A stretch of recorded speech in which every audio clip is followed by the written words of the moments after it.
करोड़ देवी देवता हो। क्या ऐसा संभव है कि हमारे 33 करोड़ देवी देवता हो? नहीं है। 33 श्रेष्ठ देवी देवता थे, जिनमें से हमने 5 लिखवाए थे। पहला क्या था? देवराज इंद्र। इन्हें क्या लिखवाया था? बरसात का देवता लिखवाया था। और क्या लिखवाया था? इंद्र को ही। और क्या लिखवाया था? धुरंधर, मतलब मंदिरों को तोड़ने वाला, बिजली वगैरह गिराते हैं। अभी पानी जब बरसात करते हैं तो जब बिजली गिरेगी तो इन्हीं के कारण। दूसरा अग्नि। अग्नि किस देव क्या कारण है इनका? आग के देवता थे। वरुण वायु देवता। इनके बारे में हमने बताया था।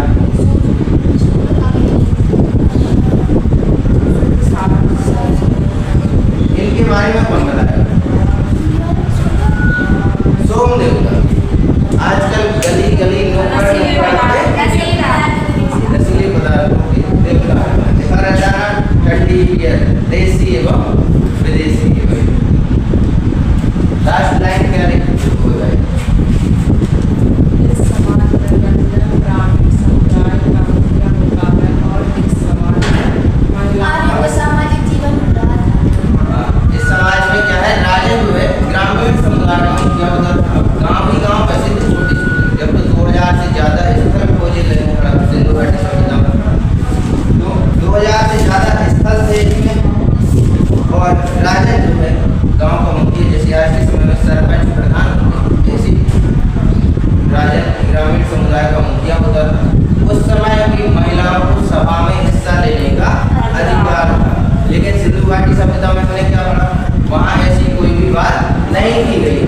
आगे चल के जैसे ये मौर्य वंश के बाद आएंगे तो वहाँ भी इनको क्या होगा? महिलाओं को सभा में हिस्सा नहीं दिया जाएगा। एक अधिकार दिया जाएगा इन्हें, स्त्री धन का अधिकार, कि मतलब सोना चांदी जो कुछ भी है, आभूषण जितने आपको रखने हैं वो रख सकते हैं, लेकिन सभा में आपको अनुमति नहीं होगी।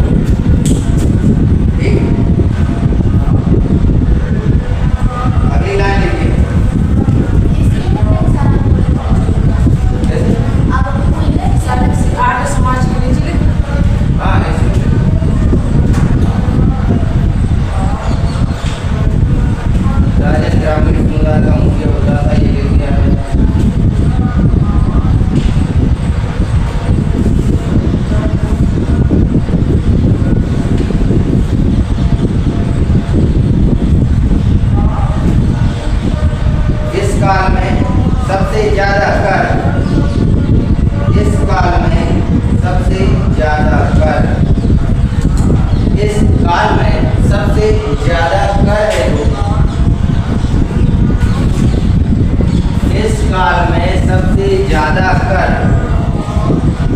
वैश्यों के द्वारा दिया गया। वैश्यों के द्वारा सबसे ज्यादा कर दिया गया। इसका नाम आपको पता होगा कि क्या होता है, जो आज के समय में बच्चे करते हैं। एक तो हाल फिलहाल की वैश्या क्या कहलाता, और एक था वैदिक काल में 4 आश्रम, 4 वर्ण प्राप्त हुए। कौन से? ब्राह्मण, क्षत्रिय, वैश्य और शूद्र। अब पहले वैश्य कहलाते थे व्यापारी, लेकिन आज के समय में वैश्य क्या कहलाते हैं? जो गलत काम करते हैं, अपना जिस्म बेचते हैं पैसा कमाने के लिए। वैसे सबसे ज्यादा कर देते हैं। भाई जो व्यापार करेगा वो सबसे ज्यादा टैक्स भी देगा। अब आम आदमी थोड़ी सबसे ज्यादा टैक्स देगा, जिसकी जितनी कमाई हो उसी हिसाब से देगा। हो गया। अगला देखना,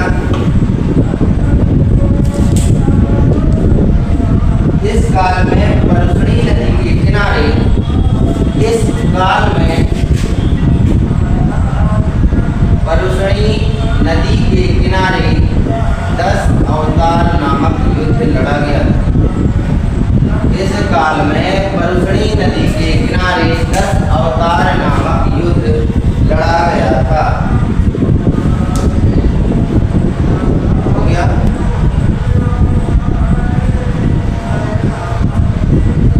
इस काल में परुषणी नदी के किनारे 10 अवतार नामक युद्ध लड़ा गया था। अगला पॉइंट लिखना, इस काल में हमें वर्ण व्यवस्था के साक्ष्य प्राप्त हुए। इस काल में हमें वर्ण व्यवस्था के साक्ष्य प्राप्त हुए हैं। इस काल में हमें वर्ण व्यवस्था के साक्ष्य प्राप्त हुए हैं।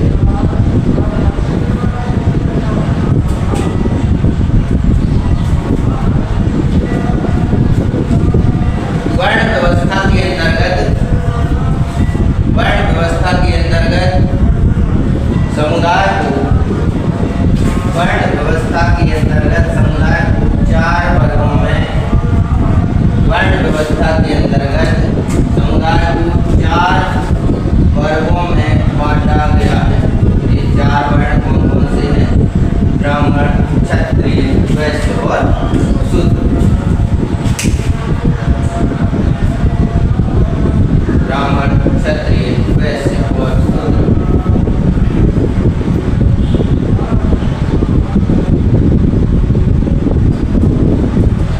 हो गया। अगला लिखना है, हमें ऋग्वेद के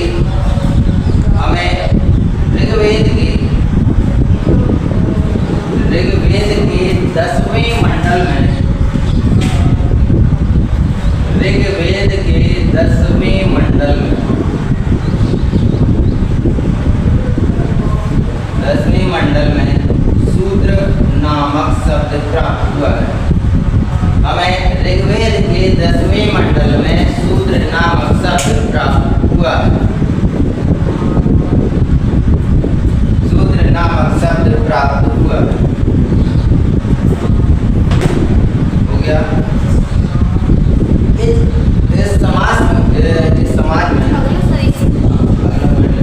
इस समाज में हमें अलग अलग प्रकार की शादियों के भी साक्ष्य प्राप्त हुए हैं। इस समाज में हमें अलग अलग शादियों के भी साक्ष्य प्राप्त हुए हैं।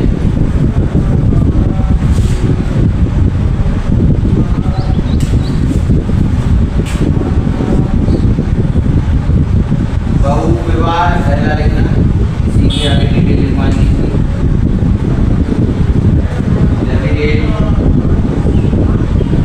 गंधर्व या फिर असुर राक्षस विवाह कहते हैं इसे।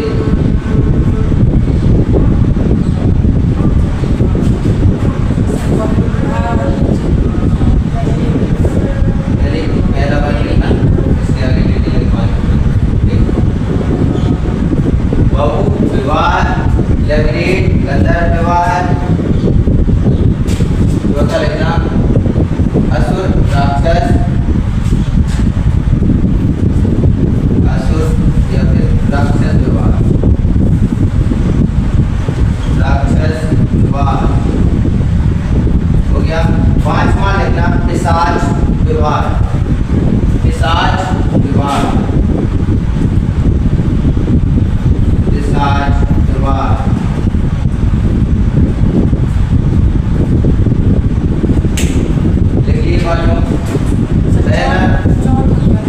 असुर राक्षस विवाह,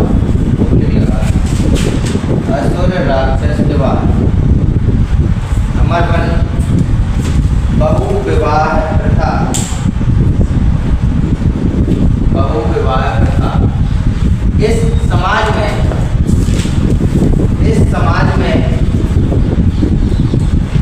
लोगों को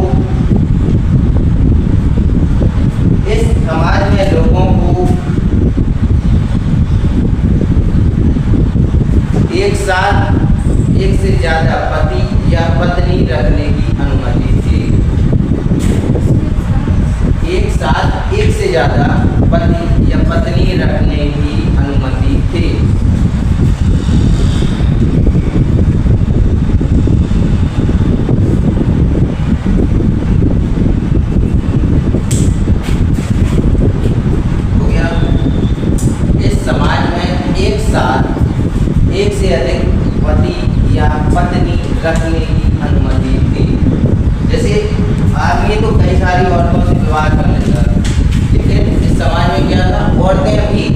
से ज़्यादा लोगों से विवाह कर सकते हैं।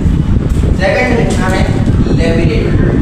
लेविरेट का मतलब होता है शादी विवाह या फिर देवर विवाह। शादी विवाह या फिर देवर विवाह।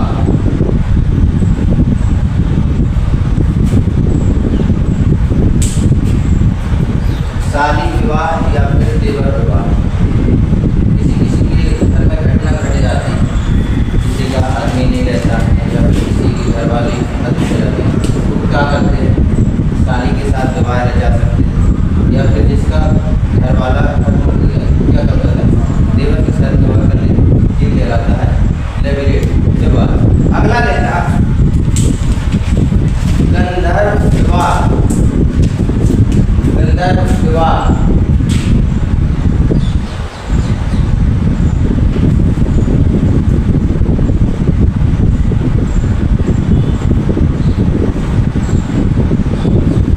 गंधर्व विवाह क्या कहते हैं, जान गए क्या कहलाता है? गंधर्व विवाह को कहते हैं लव मैरिज, मतलब एक दूसरे को अच्छे से जान पहचान लिया, फिर सामने मिलता रहा है, परिवार अच्छा, गंधर्व विवाह। अगला लिखना असुर राक्षस विवाह। इसमें ऐसा है? हाँ, इसमें ऐसे लिख लो लव मैरिज या प्रेम विवाह। वो तो हमने समझाने के लिए लिख दिया कि दो लोग एक दूसरे को जानते हैं, उनका घर परिवार अच्छा है, तो प्रेम विवाह करते हैं। ठीक, अगला लिखना असुर राक्षस विवाह। असुर राक्षस विवाह, इसमें लिखना ऐसा लगा कि श्री कृष्ण और रुक्मणी का विवाह। श्री कृष्ण और रुक्मणी का विवाह इसी प्रथा से हुआ था, इसी प्रथा से हुआ था, इसी प्रथा से हुआ था।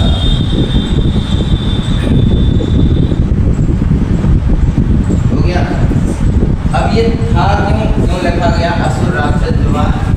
या तो लड़का लड़की को भगा के ले जाए या लड़की लड़का को भगा के ले जाए, उसके लिए कहते हैं असुर राक्षस विवाह। जब रुक्मणी जी का विवाह तय हो गया इससे शिशुपाल से, शिशुपाल श्री कृष्ण भगवान की बुआ का लड़का था।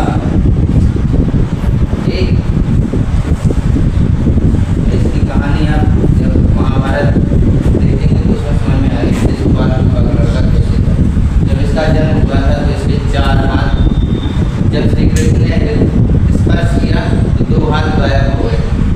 जब इसका जन्म हुआ था तो इसकी माता को भविष्यवाणी हुई थी जिस स्पर्श से इस बालक के 2 हाथ गायब हो जाएंगे, उसी के द्वारा इसकी मृत्यु होगी। जब श्री कृष्ण ने शिशुपाल को स्पर्श किया छोटा सा, इसके 2 हाथ गायब हो गए। 2 हाथ गायब हो गए तो माता ने कहा, बुआ ने, क्या तुम मेरे बच्चे की जान लोगे? क्योंकि भविष्यवाणी में तो यही कहा गया था। श्री कृष्ण ने अपनी बुआ से कहा, बुआ मैं इसको 100 ऐसे अपराधों के लिए क्षमा करूंगा जो हर अपराध मृत्यु दंड के बराबर होगा। तो इन्होंने 100 अपराध शिशुपाल के क्षमा किए। तो अंत में जब युधिष्ठिर का राज्य किसी वहाँ 100 अपराध होने के बाद जैसे 101वां अपराध हुआ तो सुदर्शन चक्र से सर काट दिया। शिशुपाल से विवाह हो रहा था किसका? रुक्मणी का। रुक्मणी का भाई का नाम था रुक्मी।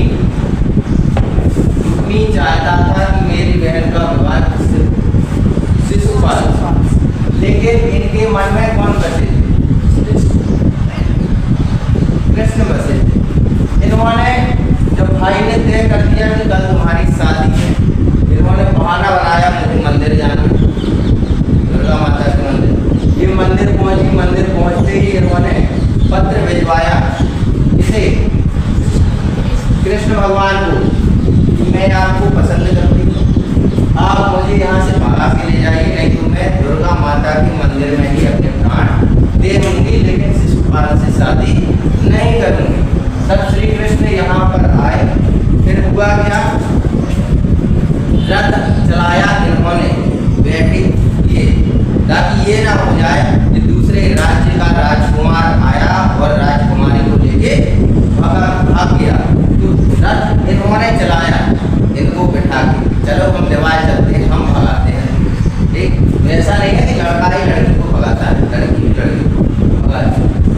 इन्होंने दूसरे की बहन को भगाया और ये इतने लीना माए थे। इनकी बहन का नाम सुभद्रा। अब इन्होंने अपनी बहन का विवाह किससे करवाने की सोची? अर्जुन। इतिहास से जब तक पढ़ोगे नहीं मजे के साथ तब तक वो याद भी नहीं होगी। अब ये अगर हमने पढ़ा दिया तो भूलोगे नहीं कभी। कृष्ण ने अपनी बहन का विवाह किससे रचाने का सोचा? अर्जुन। क्योंकि इनकी बुआ कुंती के 5 पुत्र थे जिनमें अर्जुन इनको सबसे प्रिय थे। ये चाहते थे कि सुभद्रा से विवाह हो जाए। इनके भाई का नाम बलराम। ये चाहते थे कि सुभद्रा का विवाह किससे हो जाए? दुर्योधन से हो जाए। ये अपनी व्यवस्था किए हुए थे, वही अपनी व्यवस्था किए हुए।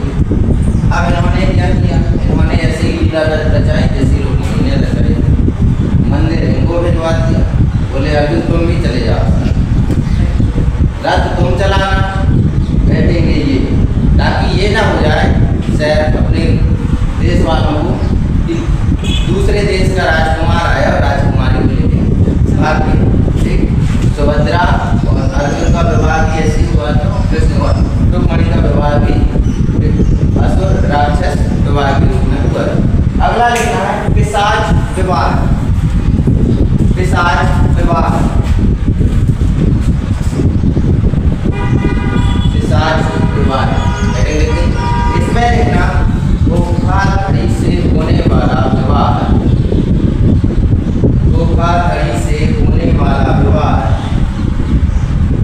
कॉमा लगा के लिखना अपहरण करके किया जाने वाला विवाह।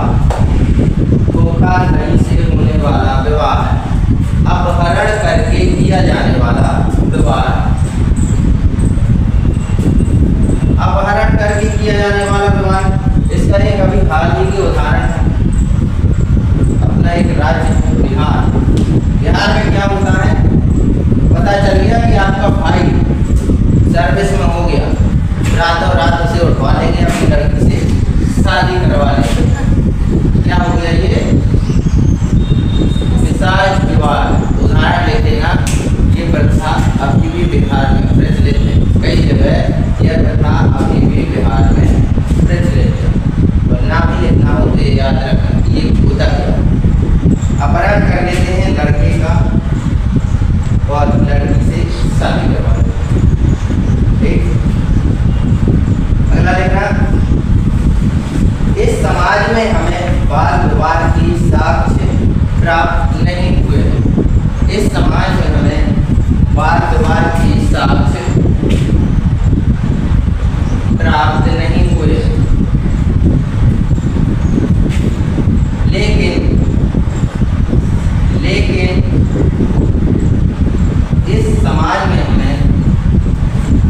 लेकिन इस समाज में हमें विधवा पुनर्विवाह की साक्ष्य प्राप्त हुए। विधवा पुनर्विवाह के साक्ष्य प्राप्त हुए। विधवा पुनर्विवाह के साक्ष्य प्राप्त हुए।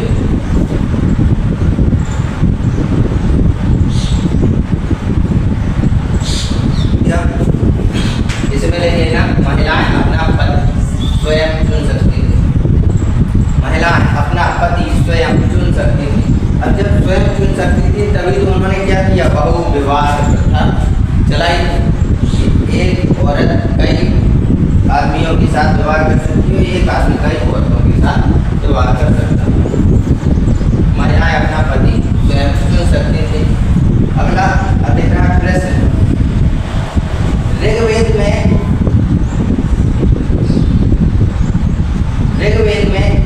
कितने सूक्त हैं? ऋग्वेद में कितने सूक्त हैं? सूक्त का मतलब होता है मंत्र। ऋग्वेद में कितने सूत्र हैं? ऋग्वेद में कितने सूत्र हैं? इसमें लिखना 1028। आंसर है 1028। ब्रैकेट में लिख लेना जिन्हें 10 पुस्तकों में वर्गीकृत किया गया है। जिन्हें 10 पुस्तकों में वर्गीकृत किया गया है और इन्हें 10 पुस्तकों में वर्गीकृत किया गया है और इन पुस्तकों को 10 मंडलों में विभाजित किया गया है। अभी हमने पढ़ा था कि ऋग्वेद के कितने मंडल हैं? 10 मंडल हैं। इन्हें 10 पुस्तकों में विभाजित किया गया है, 10 पुस्तकों वर्गीकृत किया गया है और इन्हें 10 मंडल के नाम से भी जाना जाता है। ठीक, अगला लिखना, हिंदू धर्म में पौधों का स्वामी, हिंदू धर्म में पौधों का स्वामी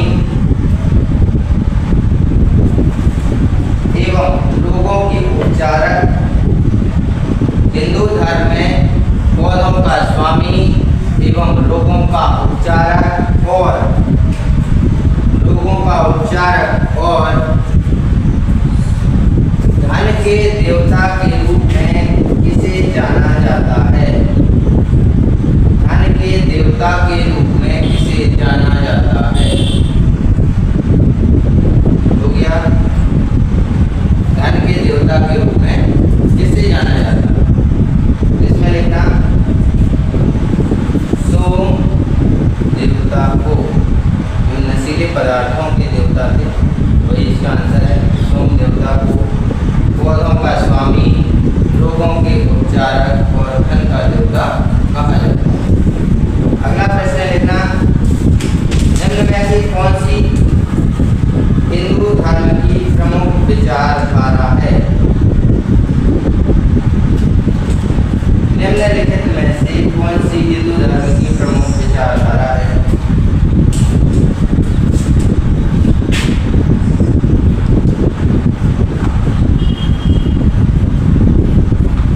निम्न में से कौन सी हिंदू धर्म की प्रमुख विचारधारा है?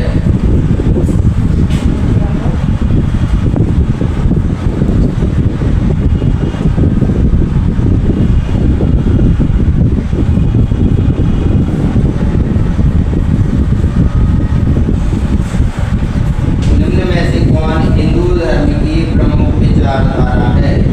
4 ऑप्शन लिखिए, आंसर बताइए क्या होगा। संन्यास लिखा है, अर्थ लिखा है, मोक्ष लिखा है, वैशेषिक लिखा है।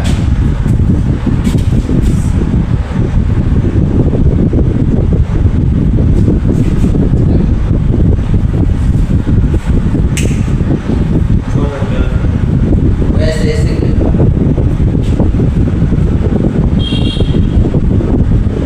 हो गया, इसका मोक्ष नहीं है, दूसरा वैशेषिक विचारधारा पूछिए। ठीक, अगला क्वेश्चन लिखना, किस वेद को कर्मकांड वेद के रूप में जाना जाता है? किस वेद को कर्मकांड वेद के रूप में जाना जाता है? किस वेद को कर्मकांड वेद के रूप में जाना जाता है?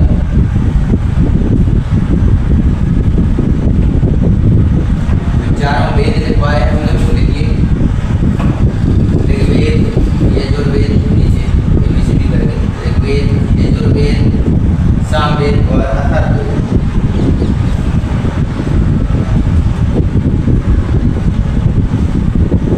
जब हमने ये चारों वेद लिखवाए थे तो चारों की डिटेल भी लिखवाई।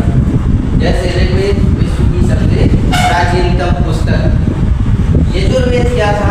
धार्मिक कला पर आधारित प्राचीन पुस्तक थी। इस प्रश्न में पूछा गया है,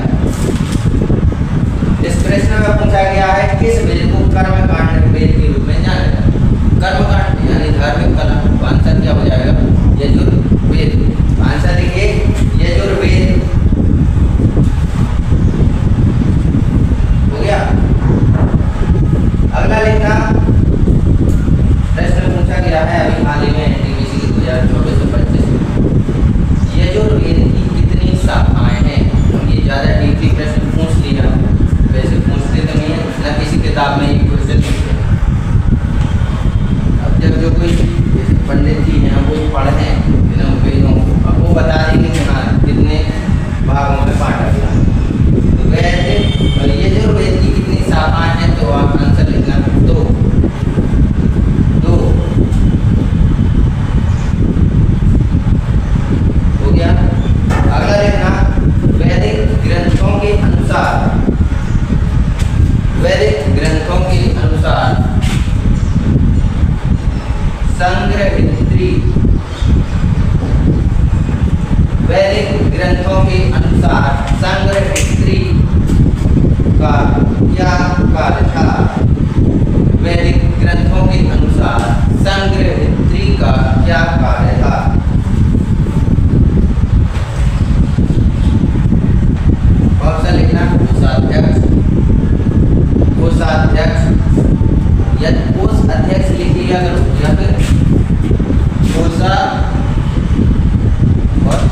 सृजनकर्ता मतलब सृष्टि किसने बनाई है किसी को पता?